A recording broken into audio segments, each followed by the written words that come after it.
Hey guys, you've probably been wondering where the live streams have been the last 2.5 weeks, and as some of you probably know, my partner and I, we were expecting our first child. He's been born, so naturally I've been spending more time with him and with my partner.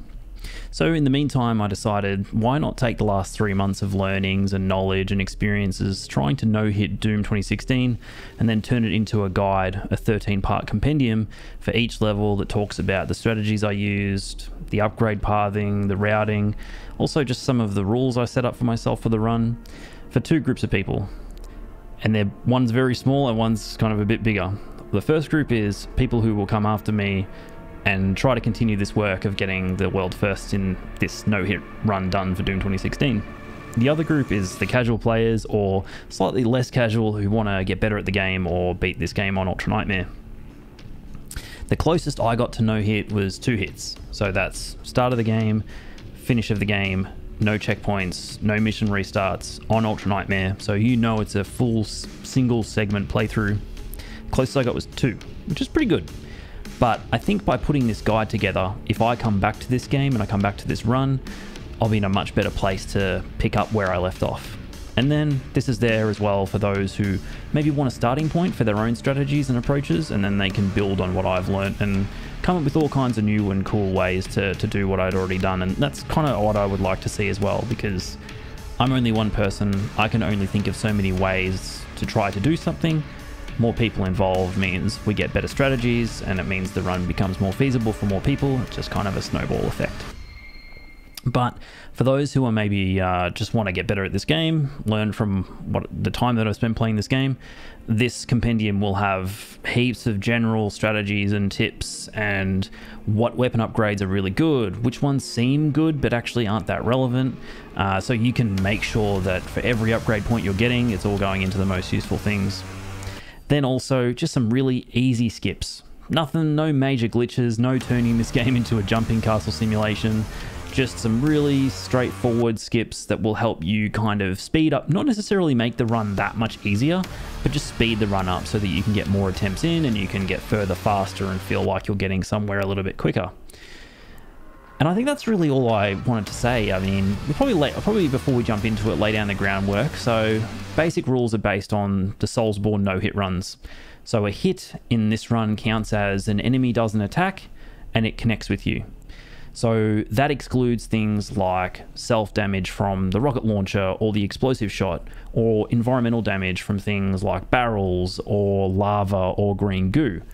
But if a Cyberman has put that green goo there, and I step in it, it counts because it comes from an enemy. There are also some glitches in this run, nothing too crazy, nothing beyond what you might have seen Bite Me do in his speedruns when he was running this game. So we do use DKSMS to get the instant siege mode shot. I'll explain that when we get to it. If you've never heard of this stuff before, don't worry, I'm going to cover it all as and when we get to it.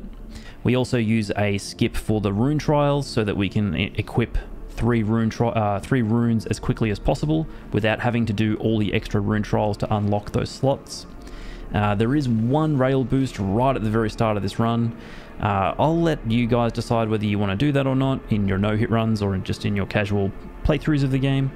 I do it in the no-hit because it just gets rid of one of the most tedious arenas in the entire game. But, you know, me doing that and using the hologram and using the stun bomb, you know, I use everything. I use everything available to me. But that means for you, the future no-hit runner of Doom 2016, there's extra paths for you to blaze a trail through.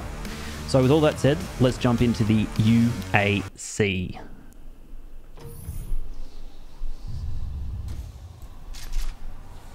Okay, so starting off here, the first thing you want to do is completely butcher the jump off of that starting platform onto that cliff there. You can make that jump if you're not a complete flaming galah. One thing I will say is we do a rail boost here, so it's very easy. You just want to walk up to this rail, jump, nudge forward, and then it'll just send you up over that gap there. The reason I do that is that first arena is just such a drag to no hit. It is possible, but it just involves a lot of playing very passively, and it probably adds about 2.5 to 3 minutes to this level alone, even if you're going as fast as I am. And the reason for that is because you're killing all of those enemies at the start of the level, and that's going to make room in the level for more demons to spawn. So this game has a spawn cap built into it. In each level, there can only be so many demons alive at one point. So if you end up killing some of those enemies at the start, then it's going to make more enemies spawn later on. You can also use these videos as a reference for quickly getting 100% in the first 3 levels, which is what I do. The reason I do that is because getting 100% in the first few levels is quite easy, not very risky, and it gives you a head start on getting weapon upgrades, which are really important. Speaking of, the first one we grab is the explosive shot. We grab that instead of charge burst because to avoid getting hit, we obviously want to have a lot of range on enemies. So there's 2 properties of weapons that are really useful in this run. One of them is obviously having ranged options, like being able to lob a grenade, an explosive shot at it from a distance. The other one, which is massively useful, is projectile speed. So in this game, the same with Doom Eternal, when you do a certain amount of damage to an enemy, they will get stunned, which will interrupt whatever they're doing. And that's quite useful because it means instead of having to move, you can just stop them from attacking you by doing damage to them. So you want to have upgrades that focus on projectile speed as well as distance. We're just going to mosey on down here. We've obviously already grabbed the upgrade. You can skip all of these enemies here. This guy, sometimes I will kill him. Like if he gets to where he got, he's going to start shooting as I'm moving away, so I'll just kill him. If you route the level how I've done it, you won't get any more enemies spawning. Just these 2 zombies. Sometimes you get a bit unlucky and these zombies will spawn in this, the imps will spawn in this area, but all good. Now this jump is really easy. You just jump, do a mouse wheel jump, and you'll make that gap. And as long as you traverse this walkway how I just traversed it, nothing will spawn and these doors will remain unlocked. And that's pretty much it. There's not a whole lot, you know, that 100% is the level. It skips a bunch of combat and you don't go out of bounds and you're at the end. I mean, you skip over that locked door at the start, but you're still in bounds in the level. And that's the UAC really. If you like this video, do consider chucking us a like if you want to see more of the tutorials. I'm going to be doing one for every single level. So make sure to subscribe, and until next time, keep smiling and bye for now.